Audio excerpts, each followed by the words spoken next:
ఎవరైతే మేలు చేస్తారో, ఎవరైతే కమిట్మెంట్తో ఈ రాష్ట్రం యొక్క అభివృద్ధి కోసం కృషి చేస్తారో వాళ్ళని ఎన్నుకోవాల్సినటువంటి బాధ్యత ప్రజల మీద అందరి మీద కూడా ఉంది అని చెప్పి తెలియజేస్తూ వేళ సూర్యారావుపేట పోలింగ్ స్టేషన్లో నా ఓటుని వినియోగించుకున్నాను అని చెప్పి తెలియజేస్తాను. హోప్ సాయంత్రానికి డెఫినెట్గా మంచి పర్సంటేజ్ అవుతుంది.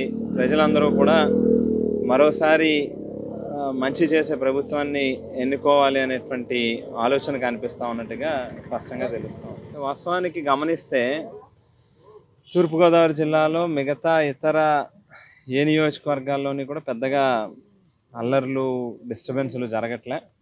బట్ రాజానగరంలో మాత్రం దాదాపుగా ఒక 15-20 ప్లేసెస్లో బూత్ల దగ్గర బాగా న్యూసెన్స్ క్రియేట్ చేస్తూ ఉన్న వాతావరణం కనిపిస్తూ ఉంది. ఇప్పటికే పోలీసు ఉన్నతాధికారులు అలాగే జిల్లా ఎలక్షన్ ఆఫీసరు కలెక్టర్ గారికి కూడా వారి దృష్టికి తీసుకుని వెళ్ళడం జరిగింది. కేవలం ఉడుకుపోతుతనంతో ఎక్కడో ఏదో రకమైనటువంటి డిస్టర్బెన్స్ క్రియేట్ చేసి ఎన్నికల్ని సజావుగా జరగకుండా చూడాలి అనేటువంటి ప్రయత్నం చేస్తూ ఉన్నారు.